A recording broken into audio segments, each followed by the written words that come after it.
નમસ્કાર. રાષ્ટ્રીય શિક્ષણ નીતિ 2020 પર આધારિત આજના વિશેષ કાર્યક્રમમાં આપનું સ્વાગત છે. મિત્રો, એવું કહેવાય છે કે આપણા જીવનના 16 સંસ્કારો પૈકી વિદ્યા પણ એક સંસ્કાર છે અને શિક્ષણનું આપણા જીવનમાં એક અનોખું મહત્વ છે. શિક્ષણ આપણો મૂળભૂત અધિકાર પણ છે અને ખાસ કરીને જ્યારે બાળ શિક્ષણની વાત આવે ત્યારે બાળકોને પ્રારંભિક તબક્કામાં એવું શિક્ષણ મળવું જોઈએ કે જેથી બાળકો શિક્ષણ પ્રત્યે પ્રેરાય અને પ્રોત્સાહિત થાય. તો આજનો આપણો ચર્ચાનો વિષય છે પ્રારંભિક બાળ શિક્ષણ અને તેને સંલગ્ન બાબતો. અને આજે આપણી સાથે ચર્ચા માટે ઉપસ્થિત છે doctor TS Joshi, director GCERT. સાહેબ, આપનું ખૂબ ખૂબ સ્વાગત છે.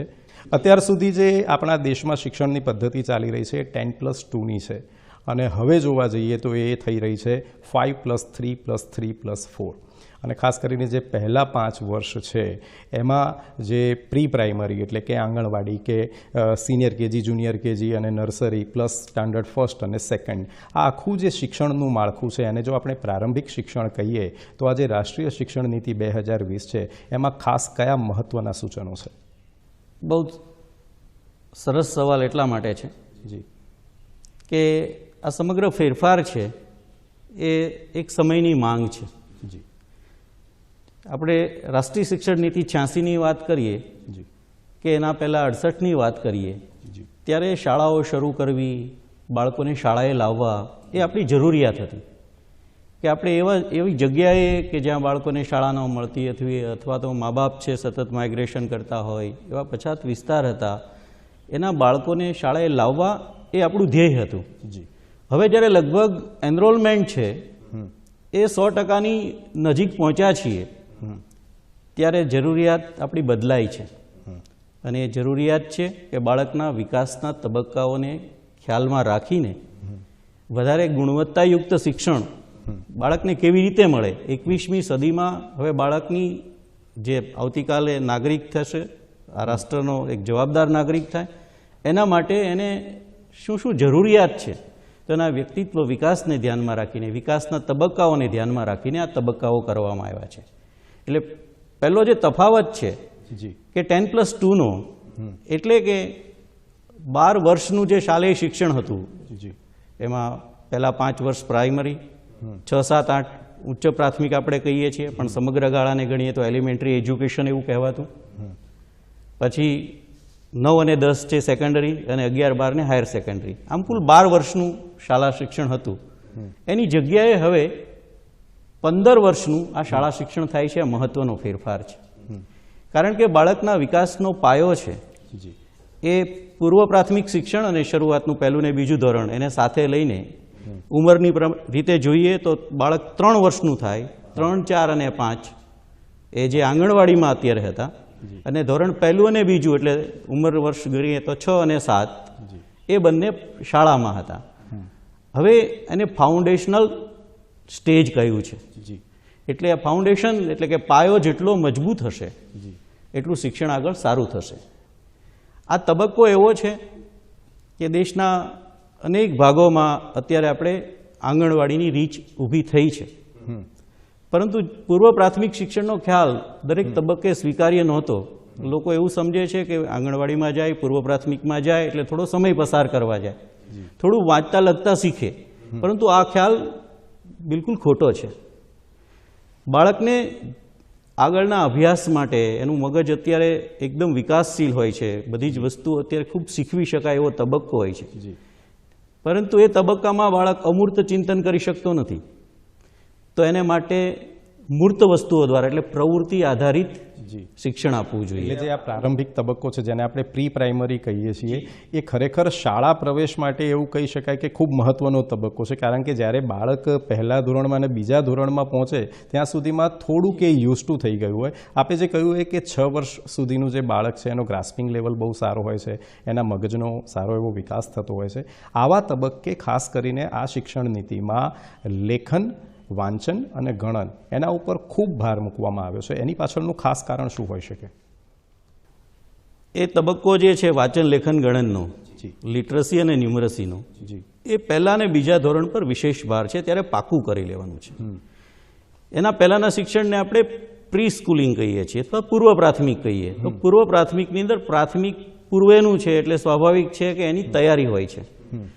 સાદી વાત કરીએ તો બાળકના આંગળા છે પરિપક્વ થાય 5 વર્ષ પછી, પરંતુ પરિપક્વ આંગળા કરવા માટે એને માટીકામ, એને છાપાના કાગળ તોડીને ગુચા બનાવવા, એ ચોંટાડવા, કાપવું, પારાઓ ગણવા, મોતી પરોવા, આવી અનેકવિધ આંગળાની કસરત કરાવવામાં આવે છે, એવી ટેવ પાડવામાં આવે, જેને કારણે એના આંગળા અને એના મગજનું કોર્ડિનેશન થાય. તો એવી પૂર્વ પ્રાથમિક એ પૂર્વ પ્રાથમિક જ છે. પરંતુ આપણે ત્યાં ભૂલ એ થાય છે કે મોટા ભાગના મા બાપ છે એ 3 વર્ષથી લખાવાનું શરૂ કરી દે છે. લખાવાની ઉંમર 5 વર્ષ પછીની જ છે.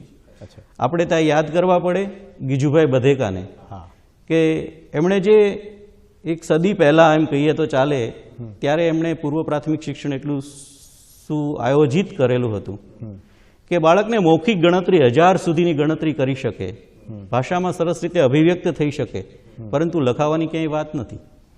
અમૂર્ત ચિંતનની જે હું વાત કરું છું તો એને બદલે મૂર્તિમંત કામગીરી માટે એને સાધન પોથી બનાવેલી હતી. અનેકવિધ પ્રકારના સંશોધનો કરીને એમણે એ જમાનામાં પૂર્વ પ્રાથમિક શિક્ષણને એક ઊંચાઈ આપી હતી. તો એ તબક્કાને ધ્યાનમાં રાખીને પૂર્વ પ્રાથમિક શિક્ષણનો જે તબક્કો છે એને અત્યારે 2 વસ્તુ ઉપર ફોકસ કરવું જોઈએ. પહેલું છે એને પોષણ બાળકનું, અને બીજું છે શિક્ષણ. અત્યારે મોટે ભાગે આંગણવાડીમાં જે બહેનો છે, દરેક ગામમાં છે, આ રાજ્યમાં 53,000 જેટલી આંગણવાડીઓ કાર્યરત છે. એનું કામ છે 0 થી 6 વર્ષ સુધીના બાળકોની એ કેર કરે છે. એટલે કે 0 થી 3 વર્ષ સુધી બાળક ભલે ઘેર છે, નવી નીતિમાં પણ એ જ વાત કરવામાં આવી છે, પરંતુ ઘેર રહીને પણ એના માટેના પોષણની એ ચિંતા કરે છે. આમ તો ધાત્રી માતા, ગર્ભવતી માતા, એ બધાની એ ચિંતા કરે છે, પરંતુ 0 થી 3 વર્ષ પોષણ, 3 થી 6 વર્ષના સમયગાળામાં પણ એ પોષણની તો વાત ત્યાં છે જ, પરંતુ નાની મોટી રમતો કે પૂર્વ પ્રાથમિકના કેટલાક ખ્યાલ લઈને એ કામ કરી રહ્યા છે. પણ જે રીતે સઘન રીતે થવું જોઈએ એને માટે આ રાષ્ટ્રીય નીતિમાં ધોરણ પહેલાનું 1 વર્ષ, એટલે બાળક જ્યારે 5 વર્ષનું થાય ત્યારે એને માટે બાલવાટિકા કે પ્રી સ્કૂલિંગ, જે શબ્દ આપો તે, આપણે ત્યાં બાલ મંદિર શબ્દ પ્રચલિત ગુજરાતમાં હતો, તો એવું 1 વર્ષનું શિક્ષણ સંભવત એ શાળામાં જ થાય એવું અપેક્ષિત છે.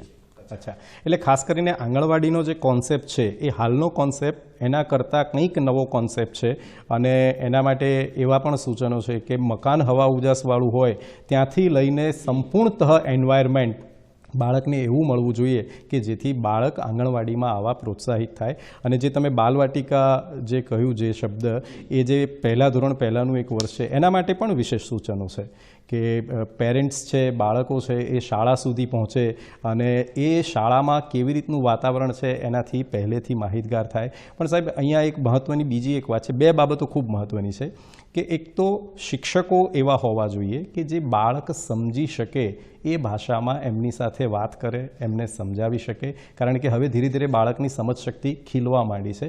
તો માતૃભાષા અથવા તો સમજી શકે તેવી ભાષા, એવો પણ ખાસ ઉલ્લેખ કરાયો છે. જવાબની શરૂઆત કરીશ ભાષાથી.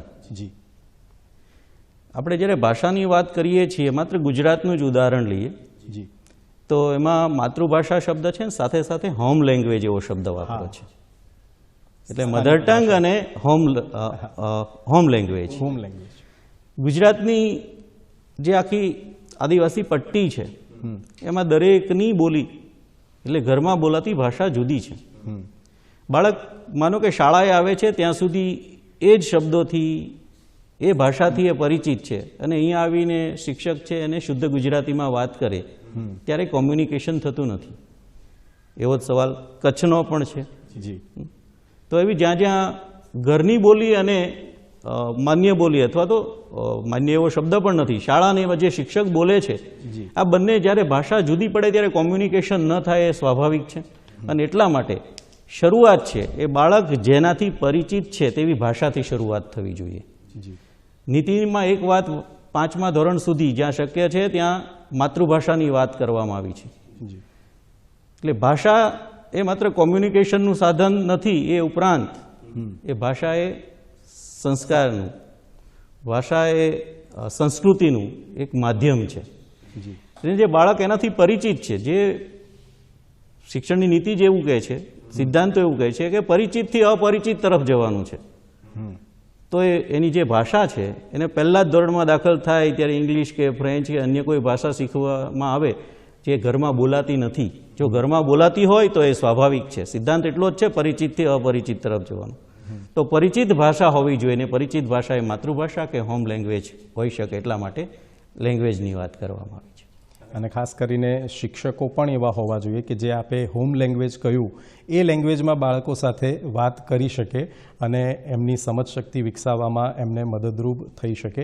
એટલે એવો ટાર્ગેટ મુકાયો છે કે 2025 સુધીમાં બાળક જે છે એ જેટલા પણ બાળકો આ તબક્કામાંથી પસાર થાય એ એટલીસ્ટ વાંચતા ગણતા શીખી શકે. અને આપે જે પ્રમાણે કહ્યું એ પ્રમાણે કે શરૂઆતના તબક્કામાં જેની હાથની આંગળાઓની એક્સરસાઇઝ છે તો પછી એ પહેલાં બીજા ધોરણમાં લખતા પણ શીખી શકે. આ એક ખાસ ભાર મુકાયો છે. પણ એ પહેલાંનું જે આપે વાત કરી કે આંગણવાડી બહેનો છે કે આશા વર્કર છે એ ઘેર જઈને સમજાવે છે ધાત્રી માતાઓને એને એની સાથે 0 થી 3 વર્ષ અને 3 વર્ષથી પછી મોટા બાળકો એવી રીતે NCERT એ 2 ભાગમાં વિભાજિત કર્યું છે. તો એમાં ખાસ શું સૂચનો છે કે બાળકોને પોષણ અને શિક્ષણ કેવી રીતે મળી રહે? હાજી, એટલે 2 ભાગમાં જે ફ્રેમવર્ક તૈયાર કરશે national curriculum pedagogical framework for ECE early childhood education માટેની NCERT આ જે ગાઈડલાઇન તૈયાર કરશે એ 2 ભાગમાં હશે. પહેલાં મુખ્યત્વે વાલીઓ માટે હશે. બીજો ભાગ છે એ જ્યારથી આંગણવાડીમાં આવી જાય અથવા તો પ્રી સ્કૂલ પ્રાઇવેટ સ્કૂલ હોય તો એમાં 3 વર્ષનું બાળક છે એ જ્યારે પ્રી સ્કૂલની અંદર આવે તો એને માટેનું સમગ્ર માળખું આમ તો ફાઉન્ડેશનલ લર્નિંગ સુધીનું માળખું એમાં હશે એવું માની લેવાનું છે. એટલે NCERT એ રીતે એ વિકાસના તબક્કાને ધ્યાનમાં રાખીને એ ગાઈડલાઇન પ્રસ્તુત કરશે. અને બીજો એક પ્રશ્ન આવા સમયે એવો થાય કે જ્યારે સ્કૂલ એનરોલમેન્ટ વધતું જાય છે, મેક્સિમમ થતું જાય છે, પણ હજી ઘણા એવા વિસ્તારો છે કે જ્યાં સુધી આ સેવાઓ નથી પહોંચી શકી. તો સમગ્રતયા આ સેવાઓ પહોંચે અને બાળકનો સર્વાંગીણ વિકાસમાં એ મદદરૂપ થાય એના કોઈ વિશેષ સૂચનો છે? આ નીતિ એક રીતે જોઈએ તો ખૂબ જ સર્વગ્રાહી નીતિ છે. આ નીતિનો પાયો છે ને એ સસ્ટેનેબલ ડેવલપમેન્ટ ગોલ જે સમગ્ર દુનિયામાં સ્વીકારેલા છે 2015માં ભારત સરકારે પણ એ સ્વીકાર્યા છે. આ ગોલને ધ્યાનમાં રાખીને આ નીતિમાં ઘણા બધી પ્રોવિઝન કરવામાં આવ્યું છે. તમે જે વાત કરો છો કે જ્યાં આપણી રીચ નથી, જ્યાં હજુ બાળકો વંચિત છે શાળા સુધી પહોંચવામાં, એના અનેક કારણો હોય માઇગ્રેશન સહિતના, તો એવા દરેક બાબતને ખ્યાલમાં રાખીને આ નીતિમાં એની જોગવાઈ કરવામાં આવી છે. ખાસ કરીને જે આવો વિસ્તાર છે જ્યાંથી બાળકો નથી આવી શકતા એને માટે સ્પેશિયલ એજ્યુકેશનલ ઝોન એવું જોગવાઈ આ નીતિમાં પહેલી વખત કદાચ કરવામાં આવી છે. તો એવા વિસ્તારને ધ્યાનમાં રાખીને વિશેષ નીતિ બનાવી એમને એની જરૂરિયાતો સંતોષવા માટે એ વિસ્તારમાં શિક્ષકો રહે, કારણ કે અંતરિયાળ વિસ્તાર છે જે એવા જ્યાં જ આવા પ્રશ્નો છે ત્યાં શિક્ષકોને રહેવા સહિતની વ્યવસ્થા લોકો દૂર અંતરિયાળ વિસ્તારમાં રહેવા કરતાં શહેરમાં રહેવાનું પસંદ કરતા હોય છે. એવા તબક્કે એ સહેજ બાળકોને ખૂબ ઉપયોગી થઈ પડશે. અને બીજો પણ એક વર્ગ હોય છે કે લાઈક મજૂર વર્ગ છે કે જે માઇગ્રેટ થતો હોય છે સમયાંતરે, તો મોટે ભાગે મોટા સ્ટાન્ડર્ડ્સમાં ડ્રોપઆઉટ રેશિયો વધારે છે, નાના સ્ટાન્ડર્ડ્સમાં ઓછો છે, પણ જે ઓછો છે ને એનું મેઇન કારણ આ છે. તો એના માટે પણ ખાસ વિશેષ સૂચનો હશે? 2 વાત છે. એક આ નીતિ છે અને નીતિના અમલીકરણ માટેનું એક તંત્ર છે. જે સમગ્ર શિક્ષાની વાત આમાં નીતિમાં કરવામાં આવી છે. એ સમગ્ર શિક્ષાનો રોલ છે એ અમલીકરણ માટે ખૂબ જ અગત્યનો રોલ છે. આજે આપણા રાજ્યમાં કદાચ આપણે એમાં ઇનિશિયેટિવ લીધું છે વર્ષોથી કે આવા સમગ્ર શિક્ષાના માધ્યમથી જ કે જ્યાં માઇગ્રેશન કરે છે વાલી એક વિસ્તારમાંથી બીજા વિસ્તારમાં, ત્યારે એના મોનિટરિંગ માટેનું એક સરસ સોફ્ટવેર વર્ષોથી આપણે ત્યાં તૈયાર છે. વાલી જ્યાંથી માઇગ્રેશન કરીને જ્યાં જઈ રહ્યો છે એની વિગતો આપે તો એને જે ગામમાં જાય છે ત્યાં એનું ઓટોમેટિક એનરોલમેન્ટ થાય છે, એનું ટ્રેકિંગ થાય છે અને ખૂબ સરસ વ્યવસ્થા આપણા રાજ્યમાં એવી ગોઠવાયેલી છે. તો એવા જ પ્રકારે માઇગ્રેશનનો વિકલ્પ આપણે ના શોધી શકીએ ત્યાં સુધી આવા બાળકો શિક્ષણથી વંચિત ન રહી જાય એના માટેનો ખ્યાલ જુદી જુદી અનેક રીતે રાખી શકાય એ પૈકીની કેટલીક વ્યવસ્થાઓ આપણા રાજ્યમાં પહેલેથી જ ઉપલબ્ધ છે જી. અને એનું એક ખાસ ઉદાહરણ છે કે ઘણા બધા વિસ્તારોમાં આશ્રમ શાળાઓ છે કે જ્યાં હોસ્ટેલ્સ પણ છે અને ખાસ અહીંયા સિઝનલ હોસ્ટેલ્સ છે, સિઝનેબલ માઇગ્રેશન છે, એવા તબક્કે ત્યાં વિદ્યાર્થીઓ રોકાઈ શકે એટલા માટે સિઝનલ હોસ્ટેલની પણ વ્યવસ્થા છે.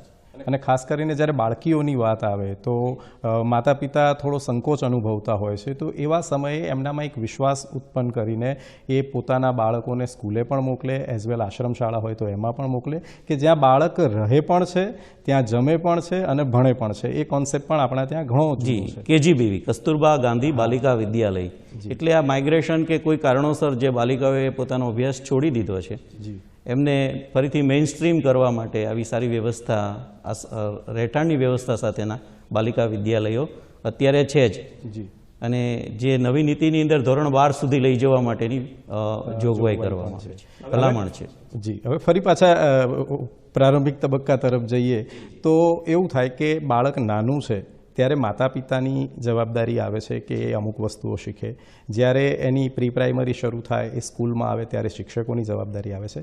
ખાસ કરીને માતા પિતાની વાત કરીએ તો એક જનરેશન એવી છે કે જેમને દાદા દાદીઓ ઘરમાં વાર્તા કહેતા, મમ્મી પપ્પા જોડકણા શીખવાડતા, તો એ પ્રકારનું એક આખું વાતાવરણ ઊભું થાય એવી પણ કેટલાક સૂચનો આમાં છે. પણ એ સૂચનો માતા પિતા સુધી, એ લોકો સુધી પહોંચાડવા કેવી રીતે અને એ લોકોને પ્રોત્સાહિત કેવી રીતે કરવા?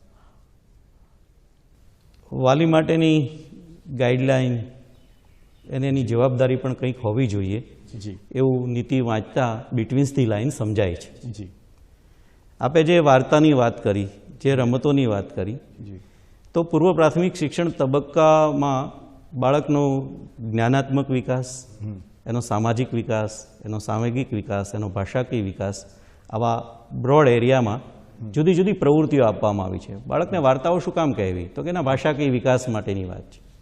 સામાજિક વિકાસ માટે અનેકવિધ પ્રવૃત્તિ છે. મેં શરૂઆતમાં કદાચ થોડી વાત કરી કે બાળક જ્યારે એકદમ નાનું હોય છે ત્યારે સ્વકેન્દ્રી હોય છે. એના ઘરમાં બીજું બાળક આવે કે કોઈ મોટા લોકો આવે તો એના રમકડા સંઘરી દે છે. પરંતુ ધીમે ધીમે એનામાં જેમ એનો વિકાસ થતો જાય છે એમ એને એક ટોળીમાં રહેવાની ઈચ્છા હોય છે.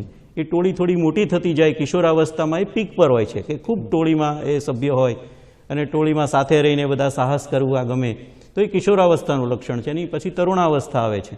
તો આ બધા જે જીવન વિકાસના તબક્કાઓ છે એને ધ્યાનમાં રાખીને એનું સામાજિક વિકાસ માટેની પ્રવૃત્તિ છે કે ભાઈ બીજાને આપણા વારાની રાહ જોવી, બીજા બોલે છે એનું સન્માન કરવું, સાંભળવા, આ બધી જ પ્રવૃત્તિઓ માઇક્રો લેવલ પર પૂર્વ પ્રાથમિકના અભ્યાસક્રમમાં ઓલરેડી છે જ. હવે પછી નીતિમાં એ સારી રીતે એનો અમલ થાય. કારણ કે આજ સુધી પૂર્વ પ્રાથમિક શિક્ષણ માટે કોઈ રેગ્યુલેટરી બોર્ડ નહોતું. કોઈ પણ શાળાઓ શરૂ કરી શકે, કોઈ પણ પ્રવૃત્તિ કરી શકે, અભ્યાસક્રમ હતો પણ એને માટે રેગ્યુલેટરી બોર્ડ નહોતું. એ કદાચ હવે આનાથી સમજાય છે કે જ્યારે 15 વર્ષ સુધી શાળાની વ્યવસ્થામાં ભલામણ કરવામાં આવી છે તો એવું એક બોર્ડ પણ બનશે, કોઈ ઓથોરિટી પણ હશે કે જે સંપૂર્ણપણે એનું કાળજી રાખે. વાલીઓનો જ્યાં રોલ પૂરો થાય છે અને જેવું બાળક પ્રી પ્રાઇમરીમાં આવે છે એટલે વાલીઓનો રોલ પૂરો તો નથી થતો, ચાલુ જ રહે છે. પણ હવે નવો એક રોલ શરૂ થાય છે શિક્ષકોનો, અને તાલીમબદ્ધ શિક્ષક. એની ખાસ વાત થઈ છે આ રાષ્ટ્રીય શિક્ષણ નીતિમાં કે એમને કેવી રીતે તાલીમ આપવી કે જેથી પ્રી પ્રાઇમરી અને પ્રાઇમરીમાં શિક્ષકો જે છે એ બાળક સાથે પોતે મનમેળ કરીને 1-to-1 શિક્ષણ આપી શકે. તાલીમ અને 1-to-1 શિક્ષણ આપવાની વાત કરી એટલે પેડાગોજીની વાત છે. જી, શાળાના 2 વર્ષ જે છે ધોરણ 1 અને 2 એટલે 6+ અને 7+, જી, એમાં આપણે ત્યાં ગુજરાતમાં એક સરસ મજાનું પેડાગોજીકલ ડેવલપમેન્ટ મોડેલ એક ડેવલપ થયેલું છે. અને એ છે કે વર્ગખંડની અંદર વિદ્યાર્થીઓ છે એ પ્રથમ તબક્કે 1-to-1 ટીચરની સાથે બેસે છે. જી, તરત જ એનું ગ્રુપ બદલાઈ જાય છે અને એ પિયર લર્નિંગમાં એકબીજા વિદ્યાર્થી પાસેથી શીખે છે, પ્રવૃત્તિ કરે છે, સમજે છે. અને ત્રીજા ભાગની અંદર એ જાય છે સ્વ અધ્યયન તરફ. એટલે જાતે એનું મટીરિયલ હોય છે, કાંઈ ને કંઈ પ્રવૃત્તિ કરીને કંઈ કરવાનું હોય છે, એની વર્કબુક હોય છે, એમાં કંઈ કલર પૂરવાના હોય છે, ગોઠવવાનું હોય છે. એક પ્રકારનું ઇન્ફોર્મલ ઇવેલ્યુએશન જેવું પણ એમાં આવી જાય છે. તો ગુજરાતમાં એક બહુ સારી પદ્ધતિ છે અને આપણે પ્રજ્ઞા કહીએ છીએ, પ્રવૃત્તિ આધારિત જ્ઞાન.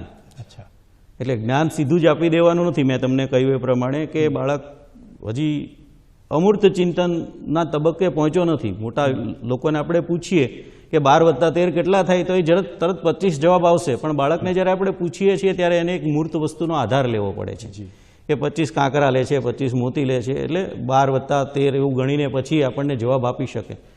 તો પ્રવૃત્તિ છે એ એનો આધાર છે, ખરેખર અનુભવ એનો આધાર છે. ધીમે ધીમે મગજ ડેવલપ થતું જાય એમ અમૂર્ત ચિંતન તરફ જાય.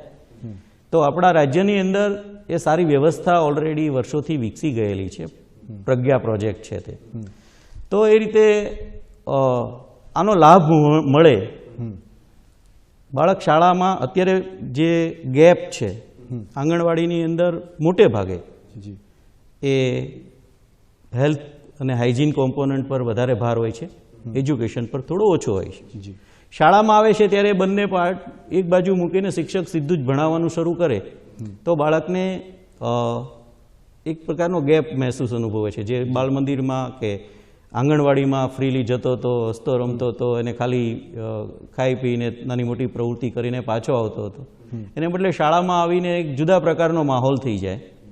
તો એને માટે પણ શિક્ષણ નીતિની અંદર school readiness programme, school preparedness એવી એક વાત મૂકવા, પ્રિપેરેટરી સ્ટેજ 1 વર્ષનું છે, પરંતુ 2 કે 3 મહિનાનું એક મોડ્યુલની વાત પણ સ્કૂલ રેડીનેસની કરવામાં આવી છે કે પૂર્વ પ્રાથમિક શિક્ષણના કેટલાક તબક્કાઓ ચૂકાઈ ગયા છે. એને જુદા જુદા રંગ વચ્ચેનો ભેદ, અવાજ વચ્ચેનો ભેદ, આકાર વચ્ચેનો ભેદ, આવું બધું જે વિધિવત જે જગ્યાએ નથી થયું, તો એવા કેટલાક કોન્સેપ્ટને સાથે લઈને આગળના શિક્ષણ માટે ઉપયોગી થાય એવી પ્રવૃત્તિઓ મૂકવાનું પણ એક સૂચન છે, એ સારી ભલામણામાં કરવામાં આવી છે. એટલે આ તબક્કામાં બાળક આકાર, રંગ, પશુ પક્ષી અને આ સાથે આલ્ફાબેટ કે કક્કો એ શીખી શકે એવું એક આખું વાતાવરણ ઊભું થાય. અને એના માટે ખાસ કરીને NCERT દ્વારા ખાસ એક 6 મહિનાનો સર્ટિફિકેટ કોર્સ લવાશે કે જે 10+2 સુધી ભણેલા લોકો હશે એમના માટે આ સર્ટિફિકેટ કોર્સ હશે. અને એનાથી જો ઓછું ભણેલા હશે તો 1 વર્ષનો ડિપ્લોમા કોર્સ લાવવામાં આવશે કે જે શિક્ષકોને વ્યવસ્થિત રીતે તાલીમબદ્ધ કરવામાં આવશે કે જે બાળકો સાથે પ્રેમથી એને પ્રોત્સાહિત કરીને આ બધી વસ્તુઓથી પરિચિત કરાવી શકે અને આગળ જતાં બાળક જે છે એ લેખન, વાંચન અને ગણન પ્રત્યે પ્રેરાય. એ એક આખો એવો કોન્સેપ્ટ છે. અને બીજી એક મહત્ત્વની વસ્તુ એ છે કે શિક્ષક અને બાળકની વચ્ચેનો જે રેશિયો છે એ 25:1નો રેશિયો થાય એ બાબત પર ભાર મૂકવામાં આવે છે. હાલની પરિસ્થિતિ અને હવે પછી જે સૂચવાયેલી પરિસ્થિતિ છે એમાં શું ફરક છે? એટલે સામાન્ય રીતે RTEની પણ જોગવાઈ છે, નીતિમાં પણ સ્પષ્ટ એ ભલામણ છે કે શિક્ષક અને બાળકનો રેશિયો છે 1:30 હોવો જોઈએ. પરંતુ જે આપણે SEZની વાત કરી, સહેજની વાત કરી, એવા અથવા તો જ્યાં દુર્ગમ વિસ્તારો છે ત્યાં 1:30ને બદલે 1:25 રાખવાની વાત પણ ફરીથી યાદ કરીએ. સસ્ટેનેબલ ડેવલપમેન્ટ ગોલ એને ધ્યાનમાં રાખીને 2 શબ્દો સસ્ટેનેબલ ડેવલપમેન્ટ ગોલના બહુ મહત્ત્વના છે અને એ છે ઇન્ક્લુઝિવ અને ઇક્વિટી. સર્વસમાવેશી શિક્ષણ. એટલે આ બંને શબ્દોને ધ્યાનમાં રાખીને આખી નીતિ છે એ વારંવાર એ નીતિમાં એને ધ્યાનમાં રાખીને ભલામણો કરવામાં આવી છે. એટલે ત્યાં શિક્ષક વિદ્યાર્થીનું પ્રમાણ પણ ઓછું રાખવાની ભલામણ છે. આથી આગળ વધીએ એટલે એક પ્રેપરેટરી સ્ટેજ છે 8 થી 11 વર્ષના બાળકો કે જે આપણે 5+3માં જે 3 ગણીએ છીએ અને એમાં લેખન, વાંચન, ગણન સાથે હવે આર્ટ્સ મૂક્યું છે, સાયન્સ મૂક્યું છે. અને ખાસ કરીને આપણે જે પહેલાં પણ કહ્યું કે માતૃભાષા સાથે સમજાય એવું શિક્ષણ, એની સાથે હવે સાયન્સ પણ મુકાયું છે, એની સાથે આર્ટ પણ મુકાયું છે. તો આ કયા પ્રકારનું આખું સ્ટ્રક્ચરની જે પરિકલ્પના છે? આમ જોઈએ તો આ નીતિમાં વિષયોના વાડા છે એ દૂર કરવા માટેનો પ્રયાસ થયો છે અથવા દિવાલો નીચી કરવા માટેનો પ્રયાસ થયો છે. એટલે ઇન્ટિગ્રેશન વેમાં આ બધું થાય એવું એમાંથી સમજાય છે. આમ પણ અત્યારે ભાષા, ગણિત, પર્યાવરણ આ બધા એકબીજાના મિશ્રિત હોય, એકબીજાના ઇન્ટિગ્રેશનથી કરીએ તો એ વધારે સારું રહે. કારણ કે જ્ઞાન તો અખંડ છે, આપણે વ્યવસ્થા માટે એના ટુકડા પાડ્યા છે. પરંતુ ભાષા શીખવવાનું માધ્યમ કે પર્યાવરણ શીખવવાનું માધ્યમ કે ગણિત શીખવવાનું માધ્યમ છે એ આ કલા બને, આર્ટ બને, ક્રાફ્ટ બને. તો એ વિગતોને સાથે રાખીને આપણે કેવી રીતે વિષયને વધારે મજબૂતાઈથી મૂકી શકાય એ વાતની ભલામણ આમાં સારી રીતે કદાચ થઈ છે. આ સ્ટેજમાં જ બાળક માની લો કે ડ્રોઈંગમાં પોતાનો રસ બતાવે છે કે કંઈક રમતગમતમાં રસ બતાવે છે, તો એક આઈડિયા માતા પિતાને પણ આવશે, સ્કૂલને પણ શરૂઆતના તબક્કે એવો આઈડિયા મળી જશે કે બાળકને આ વિસ્તારમાં જો આગળ વધારીએ તો કદાચ એનું સારો વિકાસ થઈ શકે અને એની જે રુચિનો વિષય છે એ પણ આપણે સારી રીતે જાણી શકીએ એવું થાય. પણ જે બેસિક વસ્તુ છે એમાં વાંચનનું ખૂબ મહત્ત્વ છે અને એક નેશનલ બુક પ્રમોશન પોલિસી એનો પણ ઉલ્લેખ છે. આપ એને કેવી રીતે મૂલવો છો? એક આપણે જુદા જુદા વિષયની વાત કરી એટલા માટે ડ્રોઈંગની વાત કરી. જી. તો આપણે વૈયક્તિક ભિન્નતાની વાત કરીએ છીએ, પાંચે આંગળીઓ સરખી નથી. બાળકને દરેક વ્યક્તિ એક કરતાં બીજો વ્યક્તિ અલગ છે. બધાની ફિંગરપ્રિન્ટ પણ એક સરખી નથી. ત્યાં બધાના રસના વિષયો પણ એક સરખા હોય એવું બને નહીં. જી. એટલા માટે જે બાળકને જેમાં રસ છે એમાં આગળ વધી શકે. જી. આ નીતિમાં હાયર એજ્યુકેશનમાં મલ્ટીડિસિપ્લિનરી એવું સેકન્ડરી લેવલથી પણ વિષયો એકબીજા એટલે કોઈ ચોક્કસ સ્ટ્રીમ એવું બાંધી રાખવાના નથી. એટલે તમે ફિઝિક્સની સાથે સંગીત પણ શીખી શકો. તો એ બહુ જ સારી વાત નીતિની અંદર કરવામાં આવી છે. એટલે સરસ રીતે તમે એનો ઉલ્લેખ કર્યો. બીજી નેશનલ બુક પ્રમોશનની જે વાત છે તે ખાસ કરીને હું સમજું છું ત્યાં સુધી કે ઇનિશિયલ સ્ટેજ પર એ બુક્સ કેવી હોય તો અર્લી રીડર્સ જેને આપણે કહીએ છીએ, જે સામાન્ય રીતે બજારની અંદર અત્યારે પુસ્તકો મળે છે એવા પ્રકારના છે કે એમાં બહુ બધા ટેક્સ આપેલી છે, ચિત્રો નાના આપેલા હોય છે, જેને કારણે બાળકને રસ પડતો નથી.